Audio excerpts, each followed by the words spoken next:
Well, good evening, ladies and gentlemen. Thank you all for being here. How you doing? My name is Mike McGuire.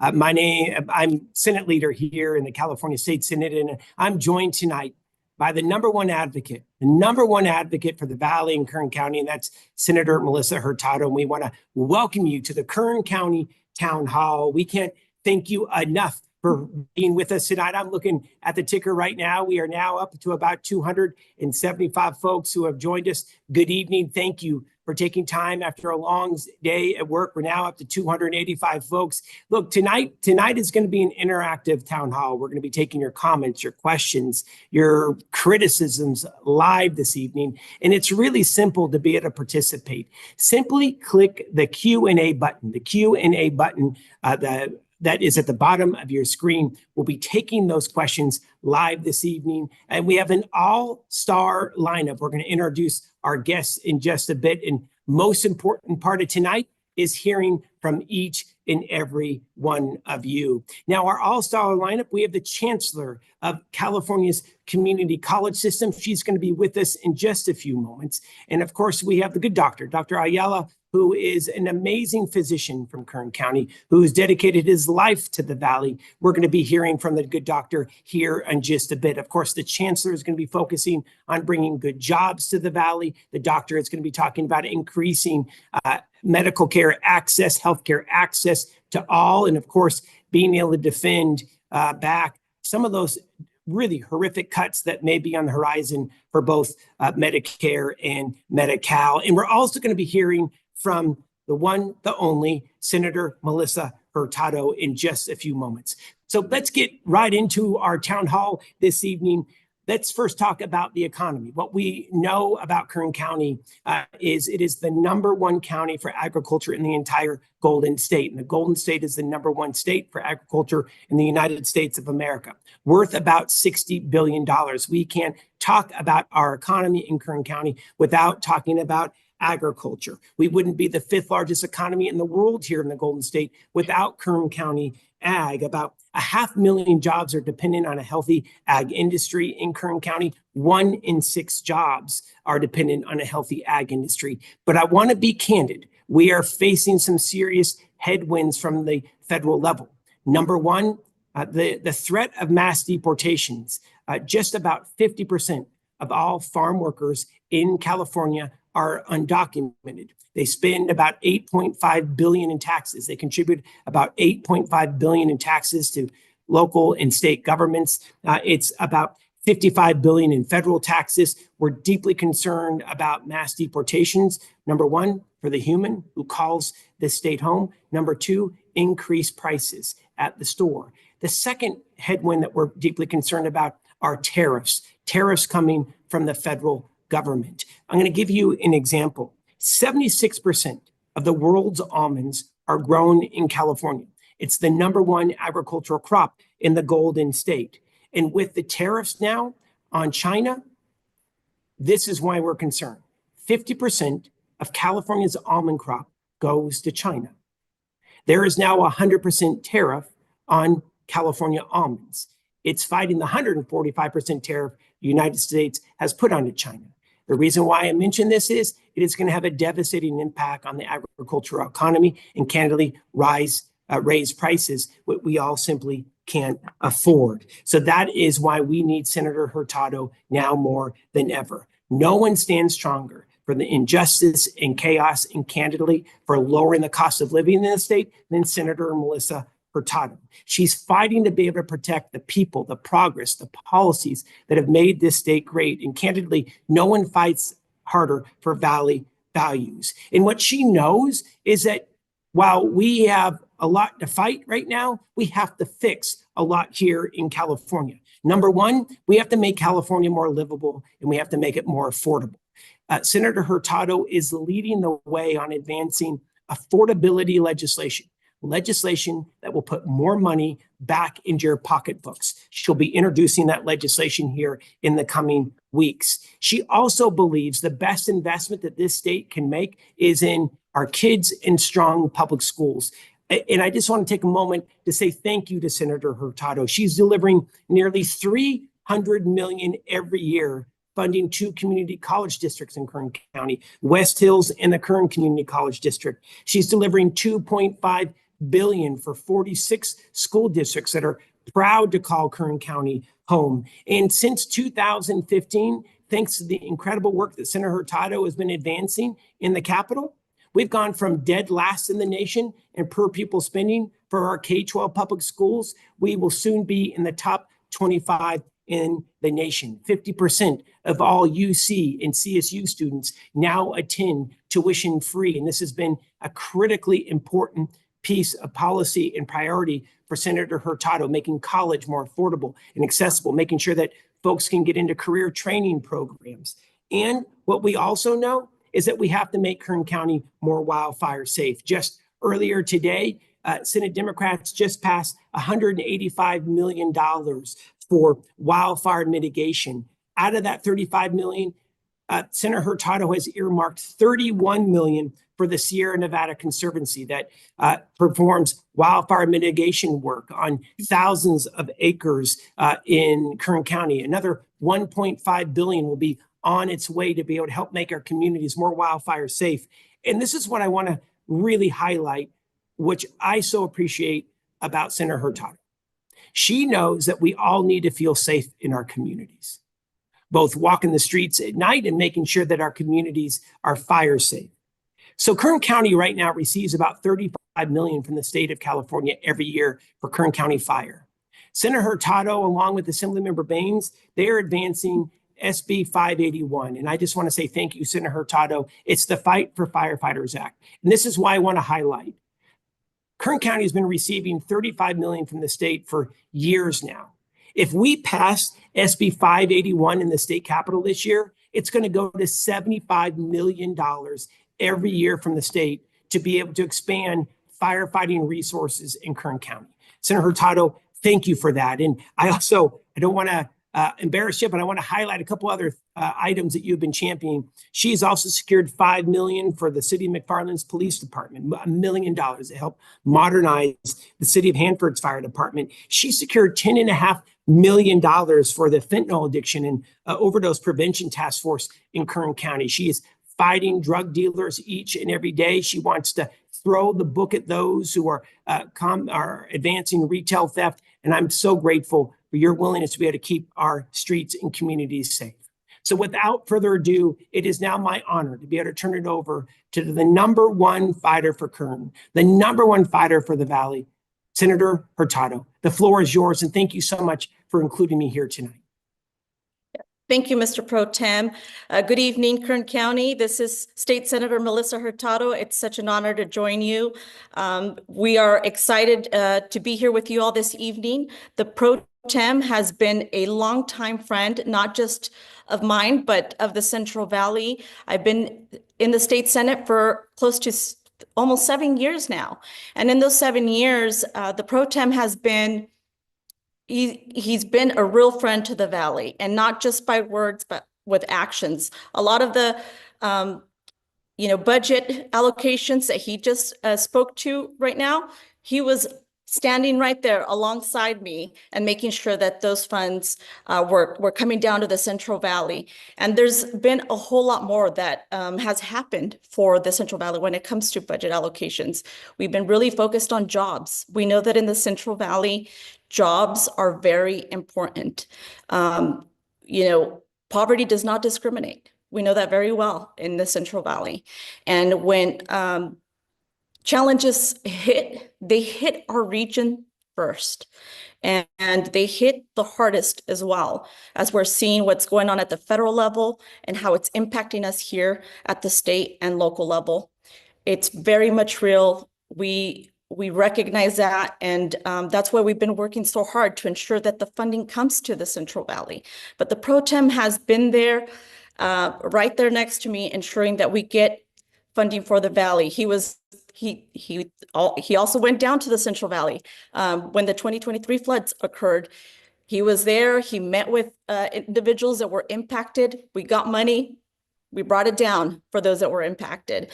He also, for example, SB 559, we've been working a lot on water and ensuring that our constituents from, Fresno down to Kern County get access to safe, clean, and affordable water. There's been over $400 million, at least $400 million in investments that have come down from Sacramento down to our region.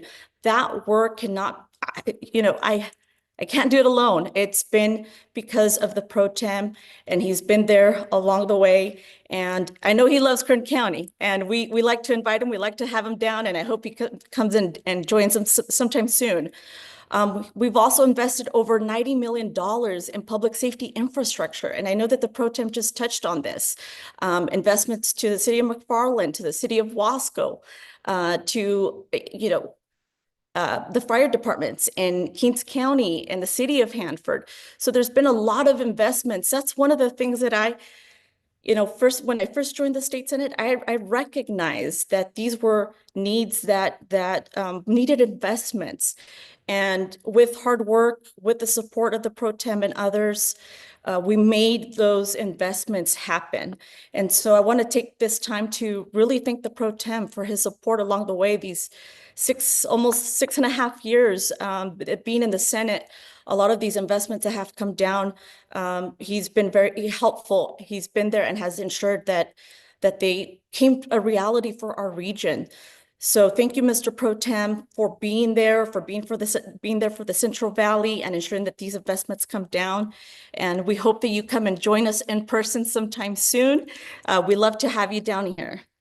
I love it. Senator Hurtado, thank you so much. And we are grateful to work with you each and every day. And I'm so excited to be joining you tonight. And look, we just went through a series of projects.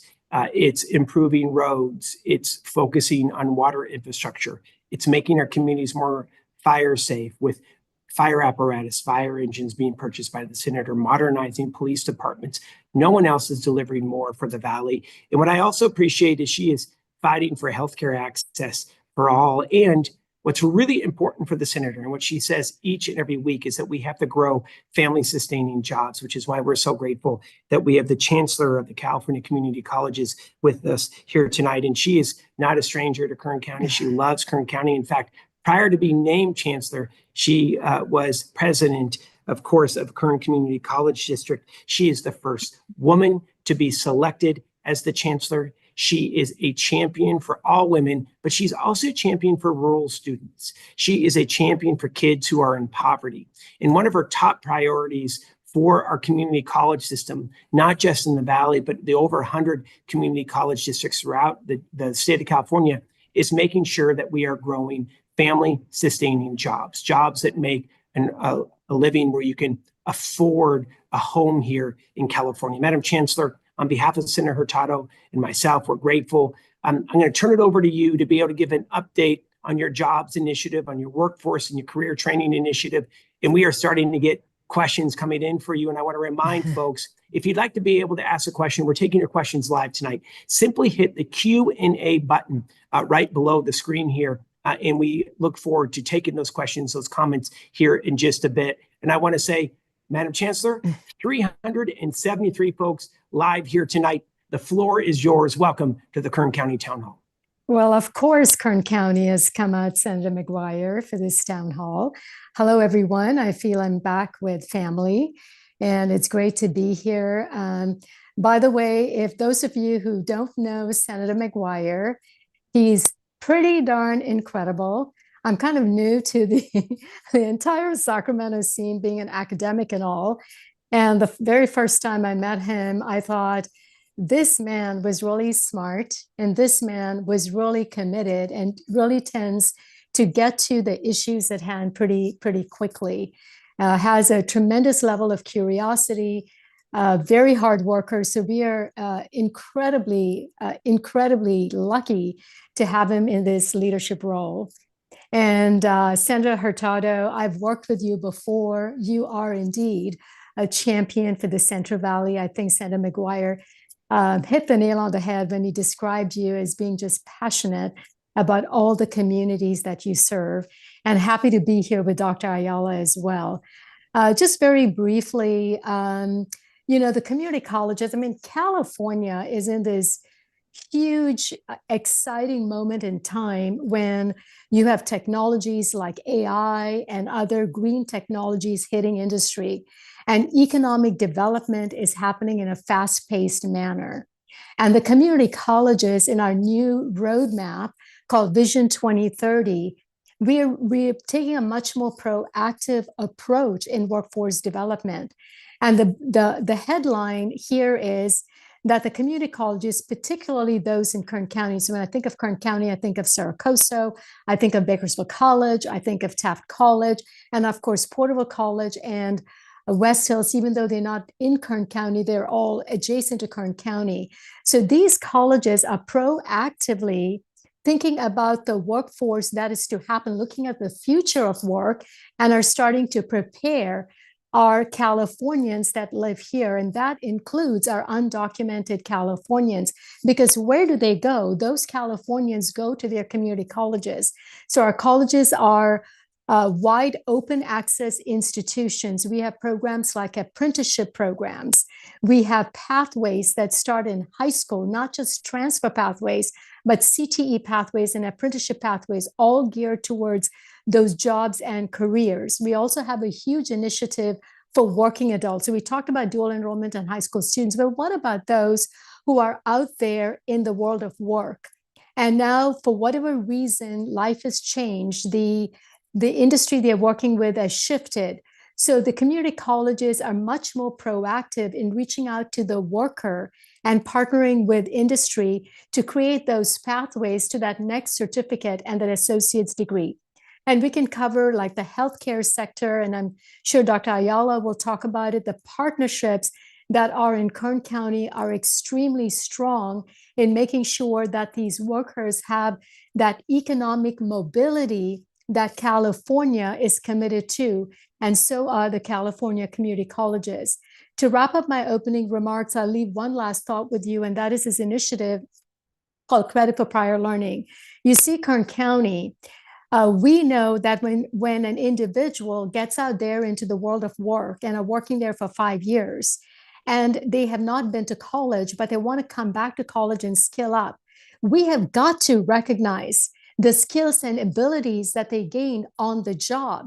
And academia can be like mutually exclusive from what learning happened in the workplace. So the community colleges are offering what is called credit for prior learning, and they are recognizing the skills and abilities that were gained on the job, and they are bringing that in as college credit, so that particular Californian can get a head start on that pathway to a credential. Happy to be here, and I'll turn it back to the senators. Thank you so much, Madam Chancellor. We are grateful. That's Chancellor Christian from the California Community College System. And of course, we all know her from her time also in Kern County. She is local and she never forgets her roots. And again, coming from a rural district myself in rural Northern California, I can't say thank you enough for your focus, because I firmly believe, and I think Senator Hurtado firmly believes, where we need to focus is on rural California. So let's get into the questions. We're taking your questions live here tonight for our Kern County Town Hall with Senator Melissa Hurtado. No one fights harder than for the Valley than Senator Hurtado. We're taking your questions. Simply drop your question right there in the Q&A section, and we'll get right to you. All right. Now, Madam Chancellor, we have several questions that have been coming in for you. Thank you all very much for these. So talk with us about if an industry wants to partner, for example, with Kern, with the Kern Community College District. How does that work? How do you establish partnerships with each community college district? So the colleges in Kern, including the Kern Community College District, they're really rocking it when it comes to the industry partnership. And let me give you specific examples. When you look at the industrial park for logistics that is run by the wonderful company, what Bakersfield College has established is a co-location to train workers, whether it is in forklifting, maintenance and operations. So there's this idea of partnering with industry right from get-go, as they were investing the $20 million to establish the state-of-the-art facilities for for companies, like the distribution, Walmart, Ross, and so on. Another example is that the college is a sole provider for the entire West Coast for Amazon. So when you're looking at very systematically doing training at scale, not an ad hoc program, but developing a partnership that is looking at economic mobility, looking at pathways that are very much customized now with the kinds of technologies that these colleges are using to customize the pathways for the different workers.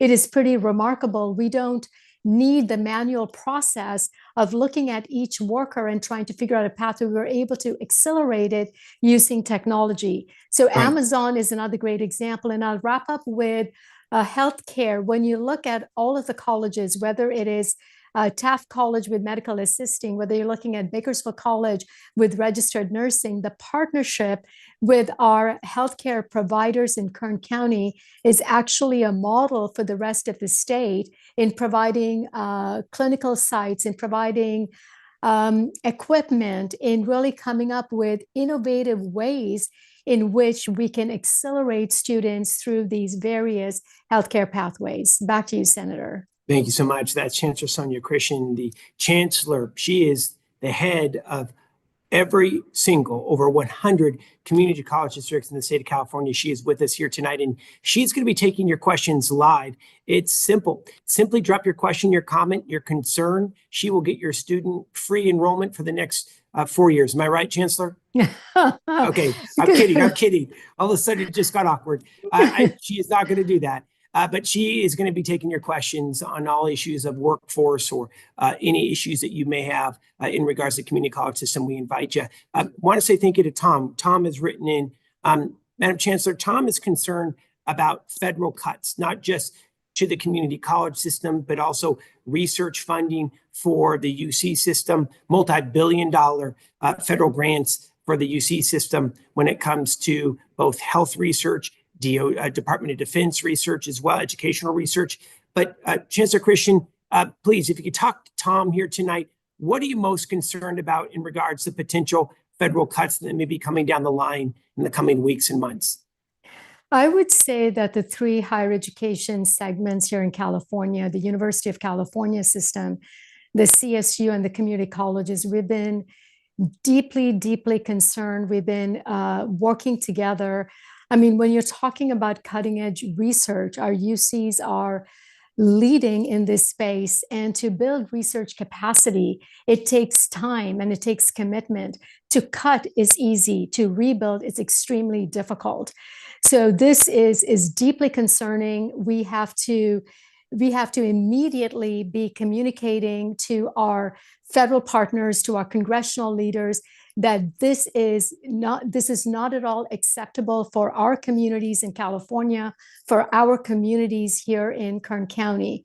For the community colleges, for example, many of our colleges have had grants that are from the federal government. They've received notification that those grants are being paused or being terminated.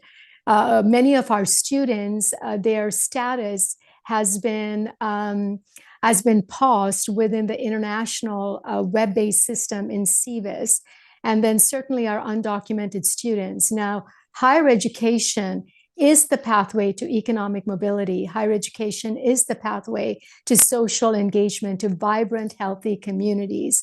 We have got to get engaged. We have to stay engaged. It is critically important at this time. Thank you so much, Madam Chancellor. We are talking with Chancellor Christian from the community college system. I'm going to turn it over to Senator Hurtado. Any comments or questions that you may have? We are with Senator Hurtado for the remainder of the evening for this Kern County Town Hall. Madam Senator, I'll turn it over to you for questions that you may have for the Chancellor. Take it away, Senator. Yeah, is there any advice that you have for students out there or others that are planning on joining the workforce, particularly in Kern County or in the Central Valley? What advice do you give them, and how they could be more proactive if needed? I want to tell every Californian here in Kern County, whether you're a high school student or whether you are working in the fields, and college was never part of what you could even dream about. Or if you are working in an industry and that industry is changing and you need to come up and skill up. Your California community colleges, we are affordable. Senator McGuire jokingly said, you're going to get free tuition if you go to the California Community College. The reality is it is extremely affordable. We have FAFSA, we have the California Promise Grant. The state of California is so committed to making sure that cost of going to college is not a barrier. We also have partnerships with the Workforce Investment Board for wraparound support services when you're thinking about childcare services, or you're looking at health insurance, or you're looking at CalFresh. So we are very connected to all of those services. So please, if you are a student at either a community college or at the Cal State or CSU, stay on your path. Don't feel deterred if you're hearing issues of concern. Please stay on your educational path. And if you have not discovered one of your community colleges or a CSU or a UC, this is the time to say hello to them, because your higher ed institutions, and particularly your community colleges, are so ready for you. We want to meet you. We want to support you because California is counting on you. And Senator Hurtado, thank you so much. I mean, it's so great to be in the same space with you because you're really a true champion for Kern County. Thank you. No, thank you, Dr. Christian. Look, I thank you for answering that question. Look, oftentimes in the Central Valley, one can feel frustrated. They can feel like there's no opportunities out there for them, right? And so I think it's important for people to know that reach out. Community colleges are there to be helpful. And sometimes it's just getting the right information. Not everybody knows that there's wraparound services or support services. And so I want people to know that is out there. There's opportunities out there for you. Please reach out, please ask questions, and we're there for them along the way. 100%. Thank you so much, Senator. We are taking your questions here at a Kern County Town Hall. It's simple to be able to get interactive. We're getting interactive here this evening. Simply hit the Q&A button at the bottom of your screen. Simply hit the Q&A button at the bottom of your screen. We're taking your questions here tonight live with Senator Melissa Hurtado. Is just amazing for the Valley. We're 371 folks strong. Good evening. Happy Thursday to each and every one of you. We have Chancellor Christian here for a few more minutes. As you can imagine, she is very busy. She's going to be going into a meeting here tonight. But I want to get to Erica's question here. She is an in-home support provider for her mom and wants to know about the flexibility for school at local Kern Community College. How does that work? And then she said that she once got the Pell Grant, oh my gosh, 20 years ago. Does she still qualify? Please, Chancellor Christian. Oh my gosh, this is a great question, Erica. I'm so happy you asked this question. We are absolutely focused. If you're a in-home healthcare provider, you absolutely qualify for credit for prior learning. Contact your local community college, and immediately they're going to evaluate the job that you've been in, and you're going to automatically get college credit for all of the skills that you developed in your work. And that is going to help you accelerate towards your next certificate. And you can even change if you decide to go stick in the healthcare pathway, which is probably what Dr. Ayala is going to be talking about. You can go into an LVN position or an RN position. However, if you choose to switch from healthcare into another pathway, like the IT pathway, there are so many jobs like data analysts there's so many jobs that are requiring trained professionals. Cybersecurity, we can't keep up with the job demand. So this may be an opportunity for you to think about what is the next adventure that you want to tackle. And yes, there is financial aid that is available to you. You will have a counselor that can work through a combination of federal financial aid, Pell Grant, as well as the California Promise Grant as well. So get in touch with your community college right away. Thank you, Erica. Thank you so much, Madam Chancellor. We're going to turn it over to Senator Hurtado in just a moment for the last question of the Chancellor. We're getting inundated. Thank you, all, for sending in your questions. We got Shirley, who wants to talk about housing for seniors. Jesse, good evening. Jesse, thank you so much in regards to your question about housing. We got Maria from McFarland, who wants to talk about mass deportations and farm workers. Todd, good evening from Bakersfield. We hear you in regards to universal health care. We're going to get to your questions in just a moment. We are seeing questions. We're going to get to as many tonight as we can. We have time for one more question with the Chancellor. Then we're going to go to Dr. Ayala to be able to talk about, in particular, the importance of Medicaid and Medi-Cal in the Valley.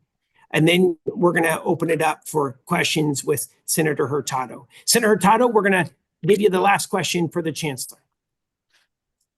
Yes, thank you, Mr. Pro Tem. Madam Chancellor, my question to you is, what can I do today if I'm looking to get back into the workforce? Where should I go? Well, your community college, I mean, certainly, the one big message I want to give you is that you'll be astonished at the different pathways that the community colleges have for you. If you are a welder and you're out there, you've been welding for the last 10 years and you want something different, you want to move into a supervisory role, make sure you contact your local community college. They're going to be able to give you college credit for your welding apprenticeship so that you can be on your pathway to an associate's degree or a baccalaureate degree from a CSU or your local community colleges. You know what? Bakersfield College has 2 baccalaureate programs. They have the industrial automation and they have the research lab technician. Taft College has a baccalaureate program, the dental hygiene, and Saracoso, it's on its way to a cybersecurity. So your community college has so many flexible pathways to meet you wherever you are. So make that connection today. Back to you, Senator Hurtado. Well said. Thank you, Dr. Christian. That's our community college chancellor, Sonia Christian. We want to say thank you so much, Madam Chancellor, for being with us tonight, taking our questions live and focusing on all issues of workforce. Really nice job tonight. It's wonderful to see you and best of luck. She is going into, I'm not kidding you, 3-hour meeting right now. She never sleeps. But Dr. Christian, thank you for being with us and it's wonderful to see you. Thank you so much. All right, we're going to continue on. We're going to be talking about one of the other top issues that's facing the Valley, and this is so critical to Senator Hurtado, and this is the issue of access to health care. We are so grateful that Dr. Ayala is with us tonight. He's the immediate past president of the California Academy of Family Physicians, but most importantly, he is treating patients each and every day in the Valley. He's a doctor of family medicine, and he's a leader in health equity. What does that mean? He is working to be able to expand access to care and works tirelessly for all, making sure that every resident, no matter their zip code, has access to health care in the Valley and, of course, Kern County. The doctor is going to be talking to us about some concern that we have coming up. About 2/3 of residents in Kern County, about 2/3 have health care because of Medicaid and Medi-Cal. And I'm going to be really candid about this. This is not hyperbole. This is all true. What we're seeing right now with the federal government, and candidly, Congressman Valadeo is going to be one of the swing votes on this. What we're seeing with the federal government is a potential of $5 trillion in cuts to government spending. I think we all want government to be efficient, but that $5 trillion in cuts will mean $200 million in cuts to Medicaid across the nation. What does that mean for California? That's going to mean $15 to $20 billion in cuts here in the Golden State. What does that mean? The Central Valley will be adversely impacted because the Valley has some of the largest number of patients who visit both hospitals and family and federally qualified health centers only because they are on Medicaid and Medi-Cal. So, Doctor, we kind of outlined the concern. I'm going to turn it over to you. You've made it your life's work to be able to expand access, but what's currently in front of the Congress right now could severely limit it and candidly kick folks off who have been working hard to be able to stay on. Doctor, it's good to see you. The floor is yours.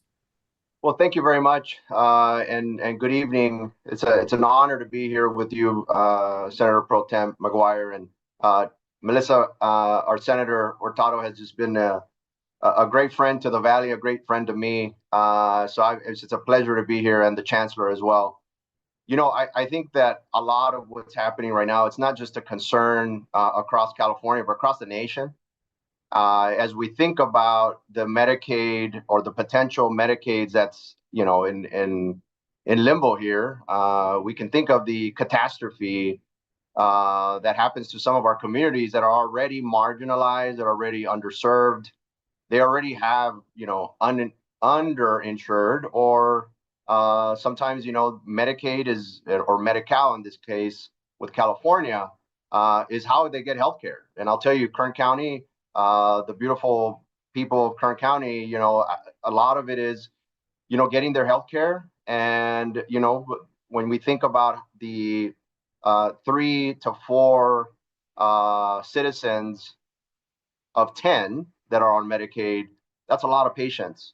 And so when we think about, you know, the impacts that we have, not just in health, but how do the social drivers such as, you know, food insecurity, transportation insecurity, you know, patients are concerned about how they're going to pay their next bill sometimes, or how they're going to get to and from work. And so when we think about health and what that could cause, it goes a little bit further than just healthcare.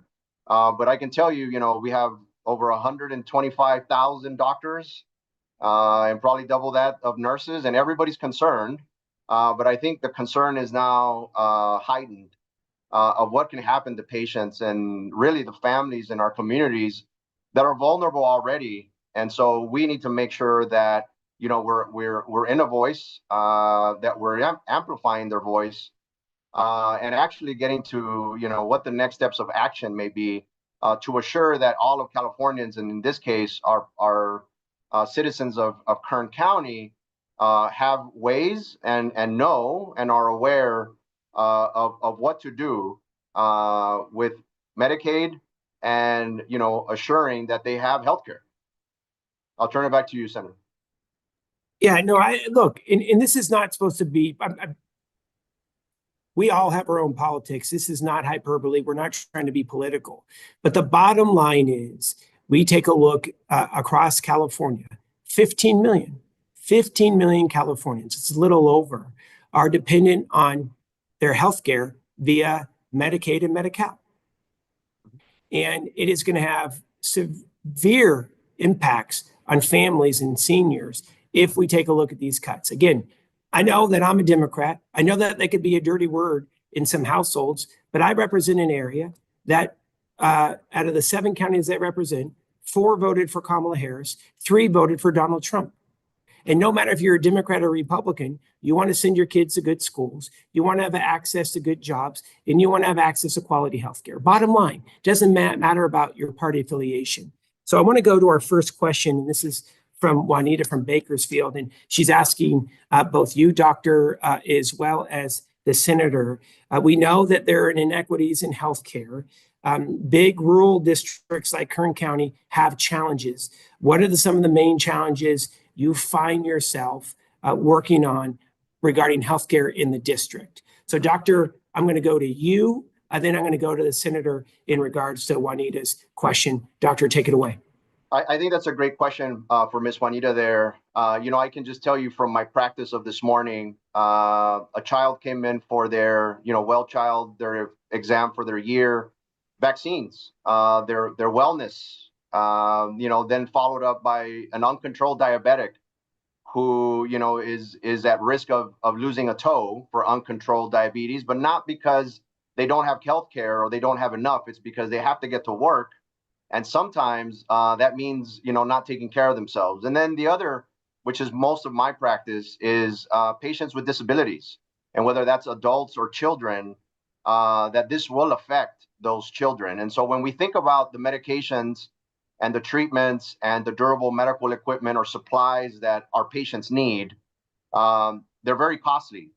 And so a lot of the times our patients that are underinsured or quite frankly, are needing other services are having to pay out of pocket.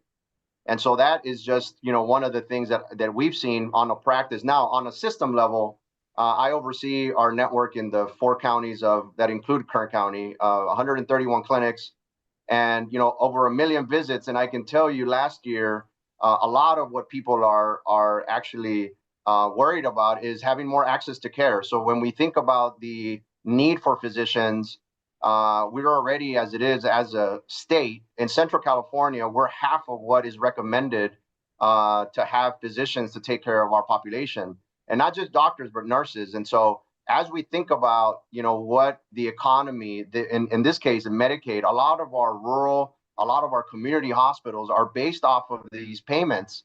And so when you think about that, where our health system is already, stressed, you can think about small hospitals when they close, or community or rural hospitals when they close. The whole community does not 100%. have health. And so I'm going to turn it over to Senator Hurtado, but I think that's what we see, daily. And we're taking your questions live here tonight at the Kern County Town Hall. Right now, we're focusing on healthcare. We are opening it up, obviously, to all questions and comments. And Senator, we're getting questions on roads. We're getting questions on farm workers, on how you're advocating for agriculture. But right now, we have Dr. Ayala for another about 10 minutes. But Senator Hurtado, same question for Juanita. Take it away in regards to the biggest challenges that you see. And I know this has been an issue that you've been championing as well.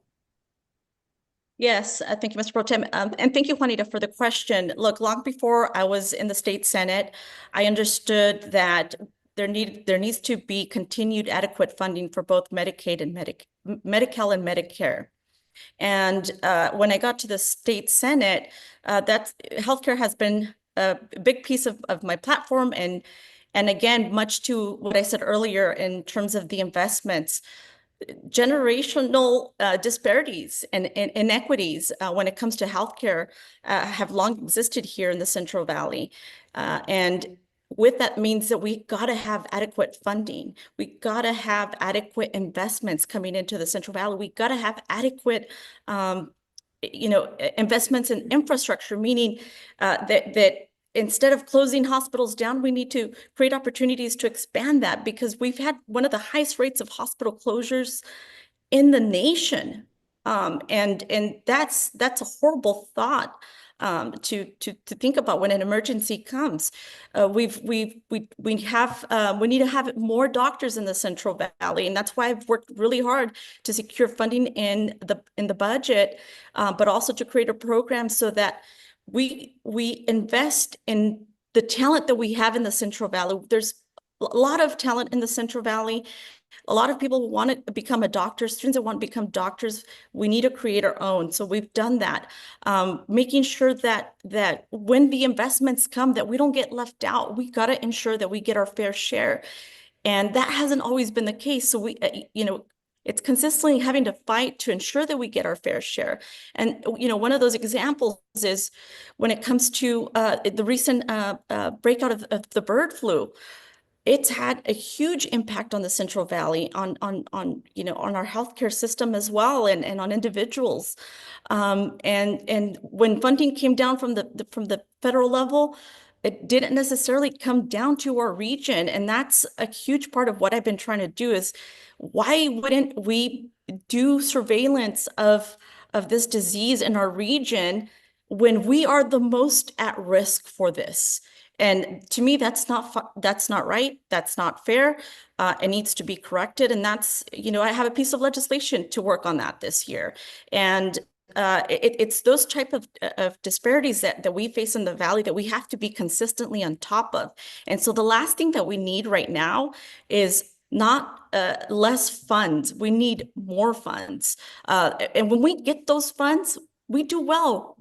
And they get invested adequately. Just last week, I was at the ribbon cutting ceremony in Tulare for the highway expansion bridge there that they did. And that's money that we secured. When the Central Valley gets the investments from state and federal government, we do well with them. We use them wisely, and we make it happen very quickly. that's why it's so important to have adequate funding across the board, but especially when it comes to healthcare, because there's these issues and challenges that we face in the Central Valley that are very unique to us, like valley fever and others, that we just need to have that continued support. Thank you so much. That's Senator Melissa Hurtado. We are at the Kern County Town Hall. Good evening. My name is Mike McGuire. We are with our host, Senator Melissa Hurtado, who fights more than anyone for the Valley. And of course, Dr. Ayala, who has given his entire life to delivering healthcare for the residents of the Valley. I want to touch on bird flu here quickly. Antonio writes in, his parents are farm workers and work in a chicken house, a poultry processing plant. Dr. Ayala, he is asking if there is any concern that you see of spreading of bird flu. What are you hearing out there, doctor? And do you see any patients coming into health centers with that in the Valley? And this is Antonio from Bakersfield. Yeah, no, that's a great question. I think what's important here is that, when the bird flu, when you think about just bird flu or flu, the symptoms a lot of the times are, similar, the malaise, the headache, the sneezing. A lot of the times you think this is just, the ongoing kind of regular flu. In this day and age, you think of other things such as COVID or other viral infections. But I think a lot of it is, making sure that, depending on where you're at, where your work is, what you're around. I mean, all these things, as Senator Hurtado said, we have to have availability of surveillance. But I think our county health departments and really your doctor, you should always contact your doctor and your local clinic, because everybody has, the AGARs or the way to detect and screen quickly. And if you do have a high suspicion or you've had people, come into contact with somebody with actual virus, then you should contact your doctor immediately as soon as possible. Thank you so much. That's Dr. Ayala, who is a family physician here in the Valley. Senator Hurtado, any issues on bird flu? And then I want to go to our next question after you're done, Senator Hurtado, from Paul on potential cuts to healthcare and Social Security. But please, Senator Hurtado, take it away. Yeah, no, thank you, Antonio, for that question. It's, I have a similar story. I have parents that worked for poultry processing plants. They no longer work there they haven't worked there for quite some time, but they did. And they live in a little small town in the Central Valley that has a poultry processing plant. And, my father, older adult, and my niece got sick last year, and I became really concerned. I mean, they're really scared for their own health. That really, I just felt like more needed to be done, and sure enough, as I continued to dig in, there was more that needed to be done. And I've been asking all the right questions at the state level. It seems like there's gaps that come down from the federal government, from the CDC, and it seems like there's less transparency nowadays, where it's difficult to really even say right what's going on, because they're trying to limit that. And so I think that's dangerous for our communities. We should know, we should be more proactive, we should be doing more preventative. And I think that, surveillance, wastewater surveillance specifically, has the ability to take on preventative measures if we're doing the testing and we're adequately doing it across the state. And so there's a lot more that we need to do there in that space. It's something also very personal to me that I'm just, want to improve healthcare for everyone in the Central Valley, because again, our fair share hasn't been there. The infrastructure investments are still, lacking. We need more. So I appreciate the question, and just know that I'm working hard on this issue. And it's not just about the health of a human, it's also the health of an animal. And everything's very much interconnected. A couple years ago, I worked on a piece of legislation that got passed and it got signed as the One Health framework. It's something that has been implemented. Knowing that after what we experienced with COVID, that disease can jump from an animal to a human, right? And so if that's the case, we got to be more prepared in knowing that. And so I'm very thankful that it got signed and it got implemented, because it's part of the framework that was used to really be proactive when it comes to the bird flu and addressing the issues that come up. 100%. That's Senator Melissa Hurtado, who fights for the Valley every day and represents Kern County in the California State Senate. And we are taking your questions live tonight, and we are going to get to as many questions as possible. I'm going to be honest, we're starting to see a lot of questions come in. I'm going to go to some of your comments as well. Paul, I promise you we're going to come right back. I want to say thank you so much to Jennifer, who just wrote in. She says, the rural access is so huge. We provided 44 kindergarten physicals in the last few days of students entering our local schools in Lamont.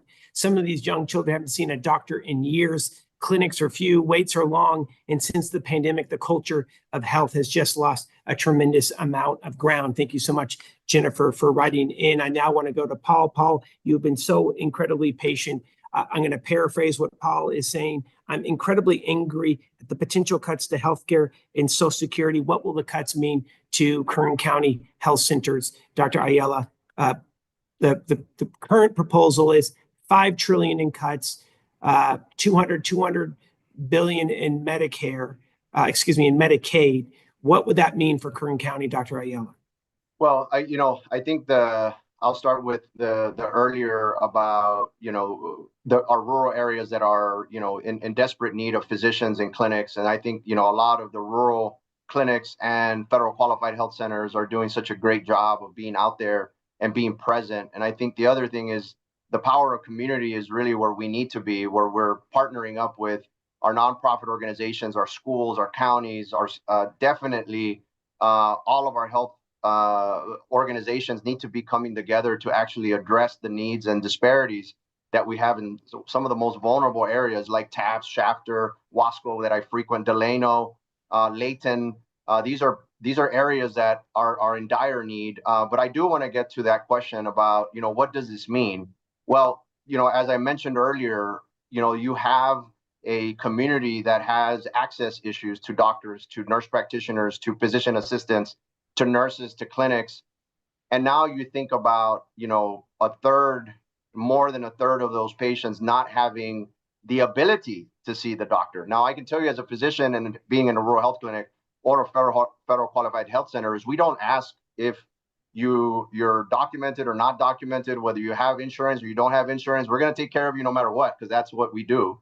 But that just means that, the issues that you have is more on the and I do want to touch on the economics, because if you think about Medicaid funding go away, what's going to happen to some of those clinics that are on red lines or are barely making it, or we're thinking of opening healthcare in some of these more disparate areas? Well, that's quite frankly not going to happen, because you're thinking about that, there's going to be a need and a disparity. And in this case, Medicaid is a lifeline. I want to say that again. Medicaid is a lifeline for many of the communities in the Valley. And so when you think about that lifeline, you don't have access to good quality healthcare. And I'll tell you, our doctors and nurses are doing a great job in the Valley, but we need more. And so if funding is the issue and Medicaid's come, we're going to see a very different landscape. And I'll tell you, just as I think about what happened with Madera Hospital, that closed, and that's happening across the country. Well, guess what? Where are women who are delivering babies going to deliver? Where are children going to go for healthcare? Where are adults or patients with disabilities when they need a hospital or a clinic? Well, there isn't going to be one because they closed down. And I don't, as you mentioned earlier, Senator Potemp, it's really not that we're thinking, could this happen? No, it will happen if this happens. And It's just, we have to really think about, as you mentioned earlier, and quite frankly, It's the need to really understand what severity of impact that would have in some of the most vulnerable communities that we're talking about. Yeah, 100%. And again, I know that we live in these hyper-partisan times, and folks want to believe what they want to believe. But I mean, the facts are this. If we look at these massive Medicaid cuts at the federal level, it's going to impact rural parts of this country and this state harder than almost anywhere else. That's in the Central Valley. Candidly, that's in areas of where I represent, which is in the far northern part of California. That's in the far southern parts of California, like Imperial County. These cuts to Medicaid will impact rural families and seniors the most. I want to get to Senator Hurtado on a comment on this. We have a couple more minutes for Dr. Ayala. We're taking your questions. Simply drop your question here in the Q&A section. Doctor, we haven't touched on the upstream investment. And what I mean by that is the stat is for every dollar we spend in preventative care, we avoid spending $3 emergency care of someone walking in without insurance to the emergency rooms. So again, not only is having this healthcare insurance via Medicaid, Medi-Cal, the state side is Medi-Cal, federal side is Medicaid. It's good for the human, but it's also good for business because it's a revenue stream for federally qualified health centers, for your local health center. It's a revenue stream for rural hospitals who would otherwise have to pay out of their damn pocket with an individual who isn't covered by insurance. But doctor, I don't want to put words in your mouth, but fact check me on this. No, and you're right. I think a lot of what we're doing and what we've been doing, and it's across the country, I think we've set ourselves and our systems and our processes are centered around sick care, and we need to get more into community-based preventative care and population management, where we're looking at how to stay healthy, how to screen early, getting to vaccines, getting to your health visits, and really taking care of yourself with the most basic, things that we're thinking about. Because I mean, diabetes is still in the top 10 reasons of death, right? Heart disease is still number one. There are all these factors that are still preventable, but if you have the early detection. Now, and if you think about, what you just mentioned, yeah, you're right. This is a partisan issue. I mean, I'm just saying that this is about human beings. This is about, our citizens. This is about human life and has really nothing to do with anything else. So if we think about the importance of one human to another, and I'll tell you, with the good Lord above us, we need to do the right thing, because this is not about one side or the other. This is about doing the right thing for the right people at the right time and at the right place. And I think what we saw in poll after poll, people support it. People support having their neighbors on healthcare insurance. And again, I'm going to say it one more time. If you take a look within the greater Bakersfield region, two-thirds rely on Medicaid and Medi-Cal for their healthcare insurance. Two-thirds. I'm going to go to Senator Hurtado to be able to close this out on all issues of healthcare. Please, Senator Hurtado, comments. Yes, of course. Thank you, Mr. Pro Tem. Look, I want to just emphasize once again that, this Senate district, this region does rely on Medi-Cal and Medicare significantly. And it also, therefore, significantly relies on the funding that comes down. We cannot afford those cuts. As I mentioned earlier, we need more investments, not money being pulled away from us. We also know that, and I've been hearing this quite a bit, that we need to do more to expand the poverty guidelines, because, if you lost your job or you're applying for Medi-Cal, but you don't qualify, you're slightly above, but you're still struggling to make ends meet. We know that Covered California is available, right? But sometimes that's not affordable for folks based on their new income. So there's a need to do more, and now is not the time.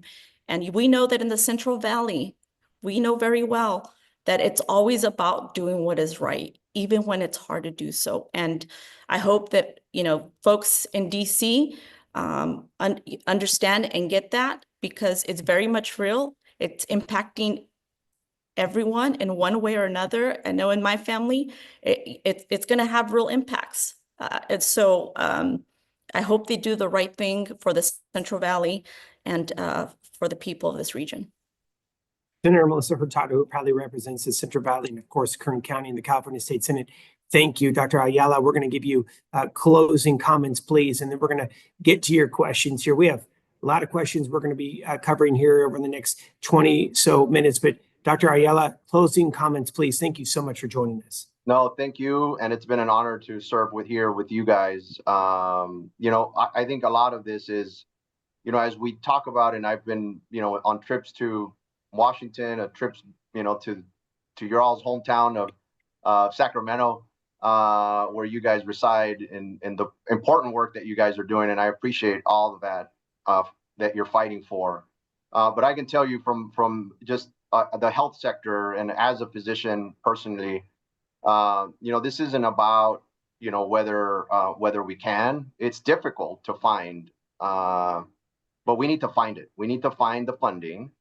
We need to continue to fight for the people of Central California, Kern County. But more importantly, I think as physicians, I can tell you, we're here to fight. And we're here to fight and take care of whatever we need to do and talk to whoever we need to talk to. But it's a blessing. It's a blessing that we get to do what we do every day and serve people and take care of people. But we have to find a way. And the funding and the support that we need from the state and from the federal government we're in dire need. But I can tell you, it's not just me talking here. It's patients that I can see it, and I'm channeling their voices where they're concerned. And they're wondering what's going to happen to their children, their grandmother, their mother, their newborn baby, or their baby about to be born. Like, what will happen? And I'm concerned, but more now, we need action, and we need to step forward. And we're here. We doctors are here. We nurses. I know all of my nurse practitioners and PAs and all the health sector is here to do what we need to do for not only the patients of Central California, but all California and this country. I'll end with this.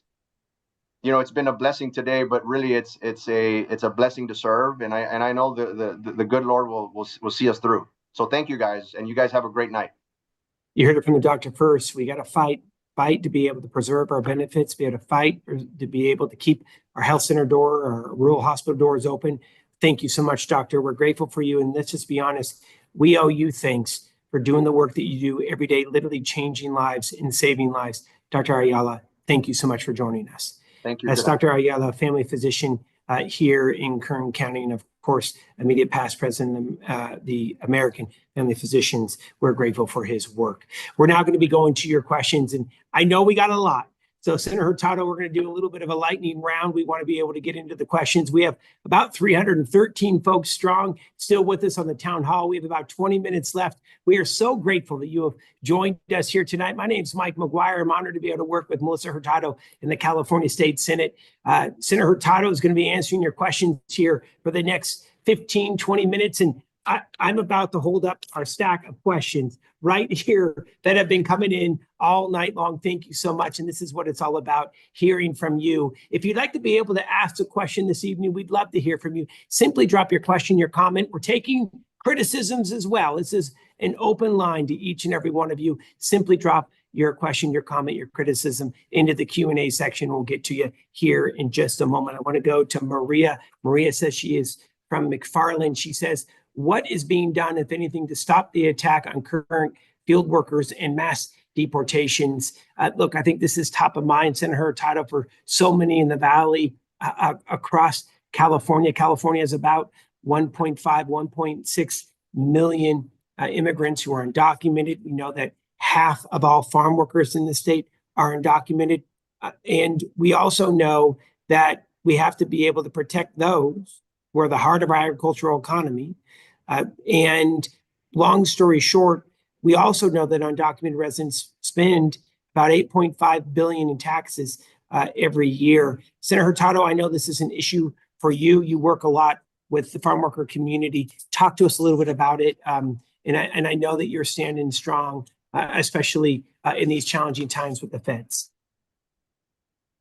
Yes, thank you for the question. And I'll just say that as, the daughter of immigrants, Mexican immigrants that came to this nation in search of a better life, and we're able to find that, it's truly heartbreaking to see what's going on.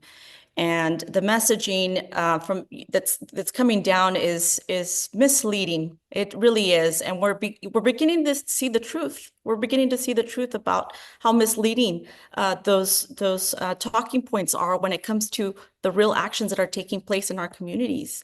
And there was a report that just recently came out that said something like 77 out of the 78 people that the Border Patrol came into Kern County and took Deported. and deported. 77 of them didn't have a criminal history, and there's a lot more that we have to do. I mean, it really breaks my heart. I'm the daughter of immigrants. I'm married to an immigrant. That day that those raids occurred and people were getting pulled over, it was just a lot of fear. And personally, I had the fear too for my husband. And we're seeing that at other parts of the country, people are being deported with.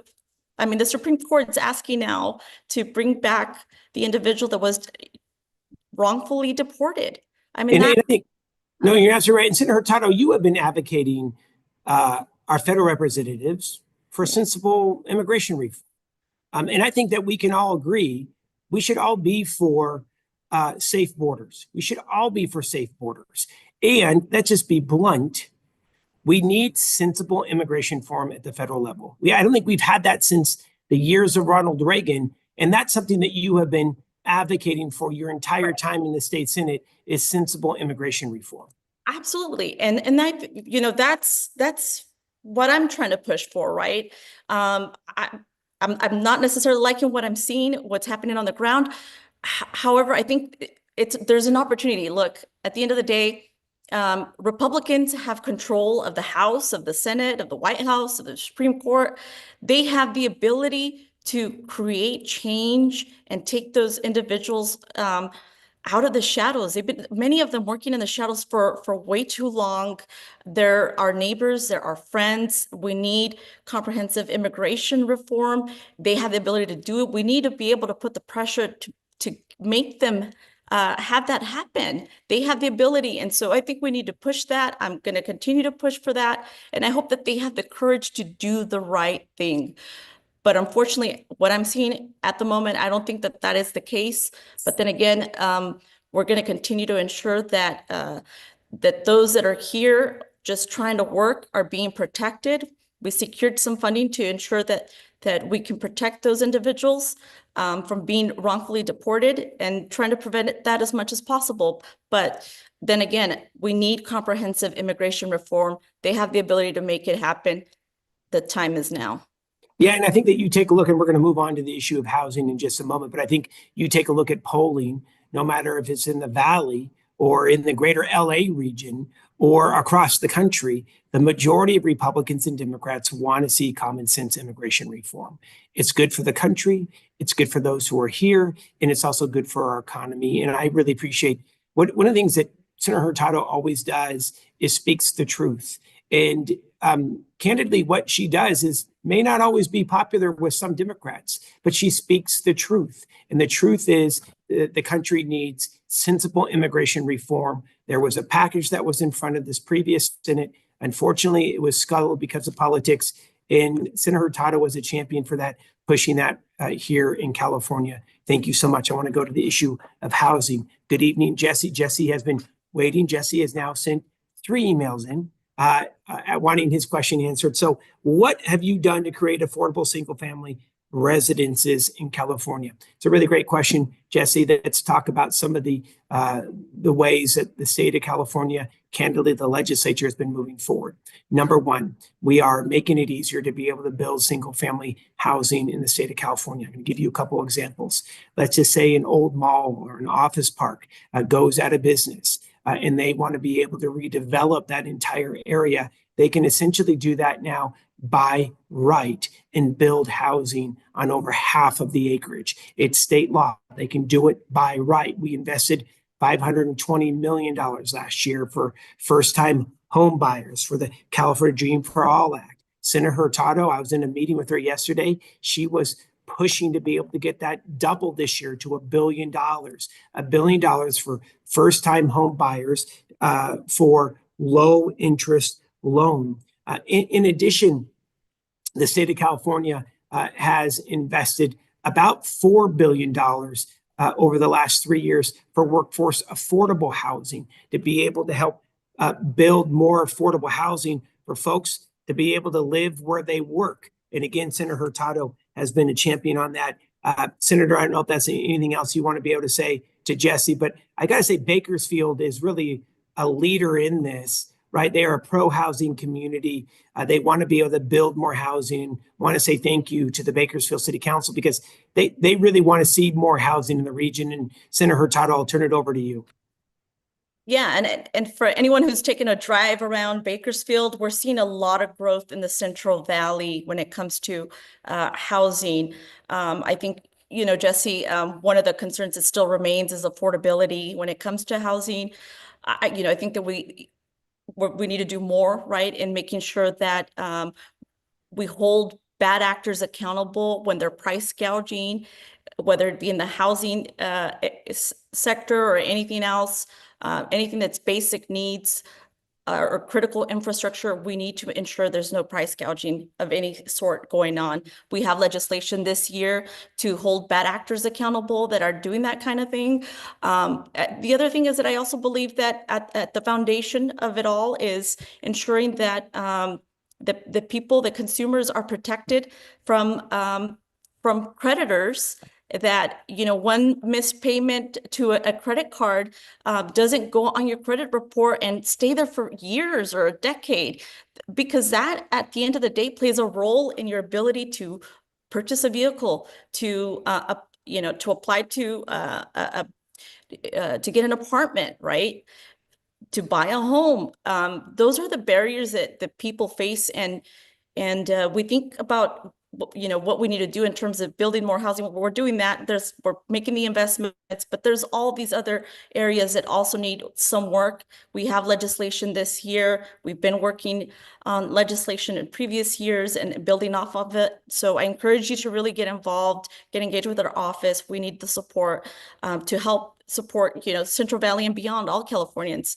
There's a lot of unfair practices that are going on when it comes to, credit card debt and whatnot, and that gets in the way of the California dream and making it alive. So I encourage you to get involved.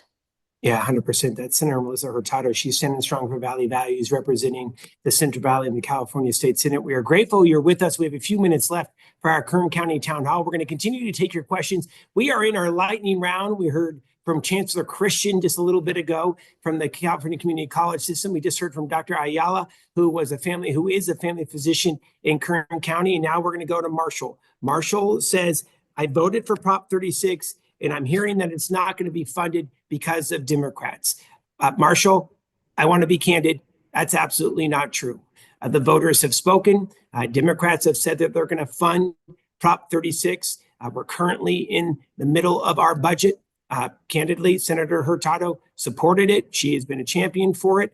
And she has said that she wants the entire Senate, Democrats and Republicans, to be able to fund Prop 36. Prop 36 is an initiative that was passed this past November by California voters that cracks down on local community-based crime, retail theft, etc.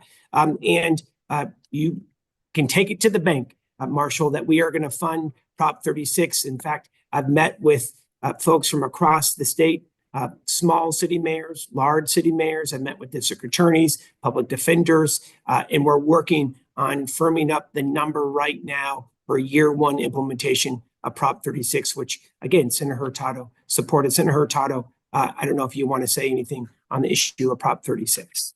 No, absolutely. I mean, I supported it back when it was mentioned last year. I'm continuing to support funding for it and ensuring that it gets implemented. And, quite frankly, I've been an advocate for safe communities and investments for safer communities. I'm not just saying it. You can look at over the 90, plus $1 million in investments that have come to the Central Valley, to the Senate District 16 specifically, to ensure that, for example, the city of McFarland can start working on their police station, that so can the city of Wasco. I mean, these are just historic wins for a region. And as I mentioned, basic infrastructure has been long overdue. And when it comes to public safety, when it comes to healthcare, and we've made those investments even before Prop 36 was passed or even considered or thought about by the public. So we're supportive, and we're going to make it happen. Yeah, no, 100%. And I think the other piece is, Senator Hurtado, what you have really been pushing, and candidly before it hit the headlines, is the issue of fentanyl addiction. You secured one of the largest grants in Kern County history on the issue of substance abuse for the fentanyl addiction and overdose prevention task force in Kern County, $10.5 million. Look, fact check us. No one has delivered more funds to Kern County than Senator Hurtado. She is focused on safe streets and safe neighborhoods, making sure that we're tackling addiction, tackling retail theft, and grateful for her leadership. All right, we are going to keep going because we continue to get questions in. I want to say good evening to June. June in Bakersfield writes, and truly, you can read this, what the hell are you going to do to protect Social Security? June, amen. I want to be very blunt. As you know, Social Security is run by the federal government, but the state of California is going to stand strong for Social Security. And here's what I can speak for Senator Hurtado. The federal government is looking at eliminating 7,000 damn jobs within the Social Security Administration. They want to eliminate 6 out of every 10 of the regional Social Security offices across this nation. It will gut the customer service that seniors need to be able to get questions answered. My own mom worked for a local bank for 21 years. Her retirement from the bank is less than $600 per month. She worked 21 years for a local bank. She relies on her Social Security. Thank God she has Social Security, and she spent 10 years with our local county as well. But she wouldn't make it without Social Security. She had a challenge with the Social Security Administration, who made a mistake and took out some funds. It took her weeks to be able to get it fixed. And she relies on that every damn month. And the reason why I say that is the wait times are already long prior to these potential cuts of the Social Security Administration. So here's what I would say. You need to call your congressman, Congressman Valadao. Congressman Valadao is a congressman that represents Kern County and Bakersfield. His office number is 661-864-7736. 661-864-7736, and say, hands off my Social Security check. Right now, there is a proposal in front of the Republican Congress to be able to cut 7,000 jobs within the Social Security Administration, to close 6 out of every 10 regional offices. It will have a devastating impact to millions upon millions of seniors in the United States of America. Senator Hurtado, I know this isn't a state issue, but it impacts so many folks that we work with every day. Please, your feedback. Same thing. Call your Congressmember David Valadao. He's our congressmember. Talk to him about this. I'll tell you, we're advocating and protecting Social Security from whatever point we can at the state level. I'll be in big trouble. My father's on Social Security. This is a lifeline for many people in the Central Valley. And so hands off Social Security, that's a must. All right, we are keeping going. We have a few minutes left. We've been with you for an hour and a half, and we are so appreciative.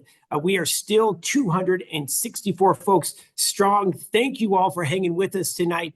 Senator Hurtado, you have been amazing. Let's keep going, though. We have we probably have, I don't know, 24 to 36 questions left. We're going to try to fit as many as we can in. All right. Ariana, good evening. Ariana writes in my neighborhood, the Pumpkin Center area, which is in a lower income area, the roads have been in terrible condition for years, while wealthy areas like Seven Oaks seem to get regular maintenance and new roads. On top of that, there are a few sidewalks forcing pedestrians to walk on the side of the road, which is unsafe. How does the state decide which areas get road and sidewalk improvements, and what can be done to ensure infrastructure funding is distributed equally? It's a great question. I'm not trying to pass the buck, Ariana, and I'll turn it over to the senator. But look, here's how it works. And obviously the senator is always wanting to be able to work with you. So we both, Senator Hurtado and I, represent rural parts of this state. And if you live in an urban area like San Francisco, Los Angeles, you take roads for granted. But I'm just going to be blunt. There are some terrible roads in the area that I represent. They're beat up. They haven't received funding in years, whether it's dropping your kids off at school or candidly heading to work. So in recent years, the state has invested an unprecedented $10 billion to be able to improve roads and transit capabilities across the state, going for ongoing permanent funding. Ultimately, the way roads are, how local government decides, it's a local government issue. Again, I'm not trying to pass the buck, but we'd be willing to talk with you and advocate for you. Feel free to call us 916-651-4002, 916-651-4002. Call us. I understand that it is very frustrating. The last thing I'll just say is we decide, the state, we have a worst first ranking system. So we want the roads who are in the worst condition to get the funding first. We work with locals on that, but please call us, Ariana, and we will work with you, obviously, with Senator Hurtado. Senator Hurtado, anything you want to say on the issue of roads and road funding? I know how important it is in Kern. Absolutely. I mean, look, it is a local issue that needs to be advocated in that sense. But I will say that we are working in terms of also ensuring that unincorporated communities in our Senate district get its fair share of those funds, because when it rains, some of these unincorporated communities don't even have pavement. They have dirt. And so there is a lot of work that needs to be done that we need to focus in on. And it's going to take a group effort to make that, make it all happen. 100%. I'm going to go to Norma. Norma writes in, what's happening with the education department? How is it impacting current school students and educators and staff? So let's talk about education in the state. So number one, we are at record funding for K-12 public schools. Record funding. We're just under $25,000 per student per year. Back in 2015, we were dead last in per pupil funding in the state of California. We're finally moving on increasing funding to our schools. So here's how much money we receive from the federal government. We get about 6% of total education funds from the federal government, $7.9 billion. That will have a significant impact to our local schools. It's going to impact special education funding, which is primarily federal. It's going to impact free breakfast and lunch funding, which is primarily federal. And it's going to impact after school funding that we split with the federal government. So this complete dismantling of the Department of Education is ridiculous. And we are very focused on holding the line on that $7.9 billion that's coming in, because candidly, a lot of that is going to special education funding and kids who have the greatest special needs in this state, and we can't turn their backs on them. Senator Hurtado, you have been a champion for K-12 public schools your entire life. Anything you want to say on this? I'm the product of public education, and I'm very proud of all the students, the teachers, the educators of the region. I know that you put your heart and soul every day to ensure that that our students, our future, get the best education that they can, and we're going to be there to continue to support the community to ensure that that the investments are made for those students that are really our future. They're not only the present, they're also our future. No, well said. Thank you so much, Senator Hurtado. We're going to continue to take your questions. We are moving fast and we appreciate your patience. We had several dozen questions that came in ahead of time, so I'm going to go to those now. And Riley, we hear you. We're going to get your question right now. Riley is upset about flooding in the valley. We had our worst flood, Riley says, in the 1860s, and it seems now to be getting worse each and every year. What are you doing, Senator Hurtado, on the issue of flooding to be able to protect our vulnerable communities? Senator Hurtado, I'll turn it over to you. Yes, actually, as a matter of fact, tomorrow we have a press conference in the city of Bakersfield. We are working on SB 556, which is to protect communities from floods, and it's also to help with recharge in our region. The idea is to get funding for these projects. It's going to help with both. We know we need the support in that space.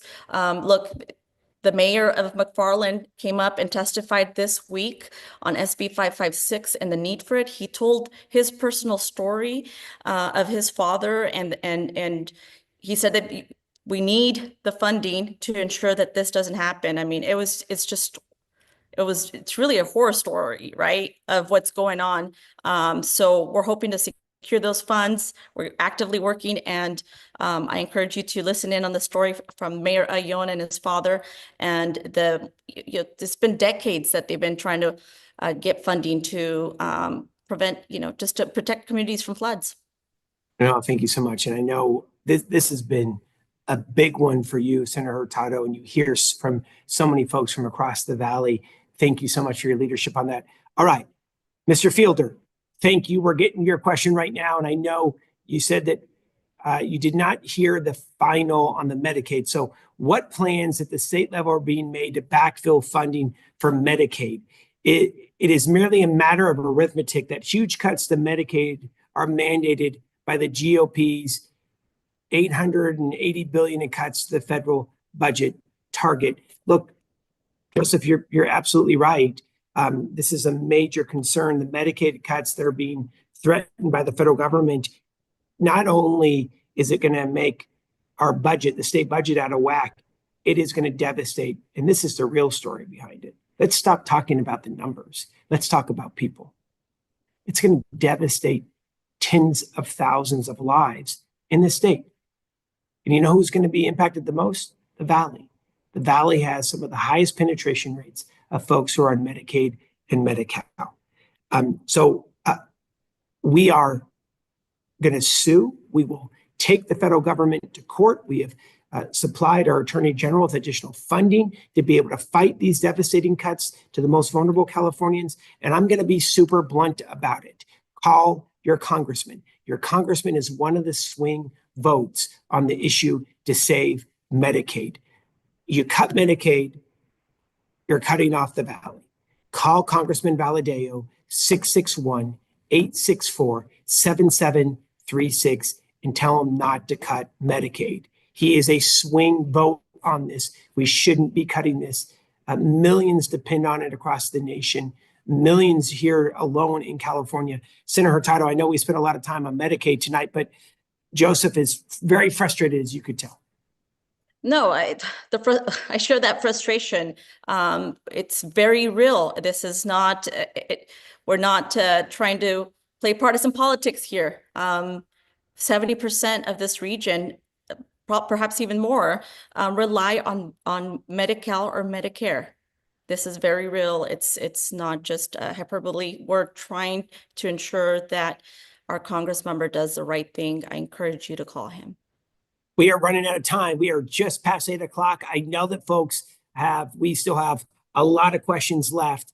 We're going to answer a couple more questions. We are so appreciative that you've been with us all night long. We're still over 200 strong in Kern County on our Kern County Town Hall. Thank you all for joining. A couple more questions, and then we will get back to you here in writing. I want to go to Todd. Todd, thank you for your patience. Todd is saying, when are we going to work out universal health care at the state level. Obamacare is based on the system put in place in Massachusetts under Mitt Romney. With 11% of the country's population, California should take the lead in this endeavor. Look, Todd, I agree with you. I'm not going to speak for Senator Hurtado. I hear you loud and clear. But I also, right now, we are fighting just to keep what we have. 92% of California's population right now has access to health care. Ultimately, universal health care will be able to cover all Californians, not just for physical health, but also mental health care, which we desperately need. But right now, where our focus is, just being blunt about it, is protecting what we have. And I don't think that the federal government under the Trump administration would ever provide California with the waivers we need for federal funding to be able to implement universal health care. So where our focus is right now is we're going to fight them in the courts. We're going to fight them in the halls of Congress. We're going to be able to take to the streets to be able to protect Medicaid and Medi-Cal here in California, bottom line. But Todd, thank you, grateful. I hear you 110%. I actually agree with you. But right now we are focusing on this potential tragedy that is unfolding in front of our eyes. I'm going to go to Amanda. Amanda, thank you. I'm a teacher. I'm worried about the dismantling of the federal education department. I hear you, Amanda. What are you going to do to protect students? So, Amanda, the bottom line is this. We provided the Attorney General with $25 million. I'm going to let Senator Hurtado talk about this. You're going to see Rob Bonta take the Trump administration to court on this to be able to protect that $7.9 billion. But Senator Hurtado, you are adamant that the Attorney General gets this additional funding this year to be able to fight for our funding that goes to our schools. $2.5 billion in state funds because of Senator Hurtado goes to the 46 school districts in Kern. But Senator Hurtado, you want to talk about that $25 million and how that's going to help protect these core programs like education? Yeah, I mean, it's essential. It's not like we request or they're going to give to us. We have to fight. We have to do the extra steps, the lawsuits, in order to be able to ensure that those funds continue to come here so that they go to our education system, they go to our children, and we're going to continue that fight. So I'm super happy and proud that our Attorney General is taking on this fight, and I encourage you to support him as well in any way possible. Ladies and gentlemen, that is Senator Melissa Hurtado.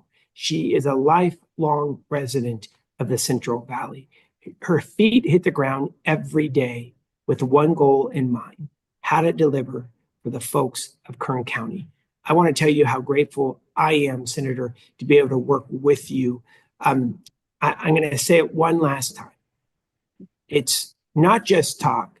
Senator Hurtado is all about action. How do we deliver for rural California? How do we deliver for the Valley? How does the state stand strong for Valley values? That is what she's all about. Tens of millions of dollars delivered to some of the most challenged communities in the state of California. And it's because of Senator Hurtado's leadership. Senator Hurtado, I'm going to give you closing remarks. We are so appreciative of you. We're appreciative of your hard work, your tenacity, your grit, and you never back down.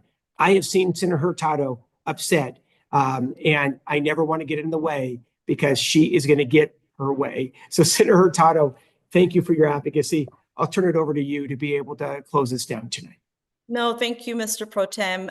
You are, the same, very real, very genuine. You truly care, and you've been very helpful, not just to me, but to this district. And that to me is, I'll be forever grateful for that, because you're helping my neighbors, my friends, my family.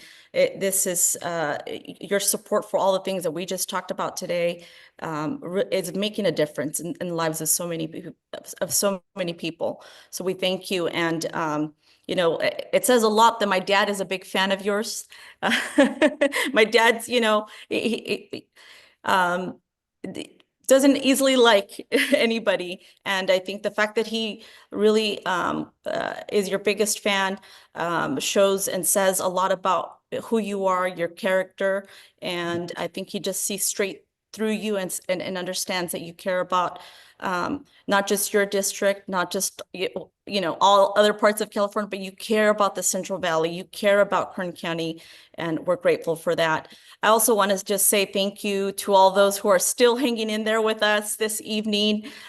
We thank you for taking the time this evening to join us, to be part of this discussion. I know there's a lot of questions, and I'm glad that we had this opportunity to be able to engage and ask the tough questions and answer as much as we can to the questions that you had today. I want to encourage you to continue to reach out to our office and get involved with the legislation and the work that we're doing. We're advocating, we're working hard every day, night and day. I mean, we're still here in the office ensuring that we're fighting for you, and we'd love to have you there as a partner fighting for the Valley. So thank you so much for participating this evening. No, thank you so much, Senator Hurtado. That is Senator Hurtado, a champion for the Valley, a champion for Kern County. We are grateful. A few other thank yous. We want to say thank you in particular to each and every one of you. We almost hit 400 folks here tonight. We're finishing now with about 200 folks. For each of you that have hung with us over this nearly 2 hours, we are so appreciative. And here's what Senator Hurtado is all about. She's about solutions. She's about building bridges. She doesn't care about your party affiliation. What she cares about is getting the stuff done. That's all she wants, is to get it done for the Valley. And that's what she's going to continue to do in the years and decades to come. It's personal for her. It's her home. It's her family's home. It's where she's going to be raising her family. And we are grateful for her leadership. We want to say thank you so much to Aaron and to Carrie and to Nielsen and to Brian and to Michelina and to Olivia. Thank you so much. And to Mercedes and to Chris for all of the work that they put in behind the scenes. We are truly appreciative. All right, Kern County, stay strong. We are grateful for your work. And please join Senator Hurtado. Senator Hurtado, where is the press conference tomorrow on flooding? In Bakersfield? It's going to be at the Bakersfield Bluffs. That's great. At noon. Join Senator Hurtado at the Bakersfield Bluffs at noon tomorrow. Big announcement on groundbreaking legislation to help solve some of the worst flooding in the Valley. And that's what she's all about. She doesn't rest. She's always working, and she's going to deliver. All right, ladies and gentlemen, thank you so much for allowing us to be in your home tonight. We hope you have a wonderful evening.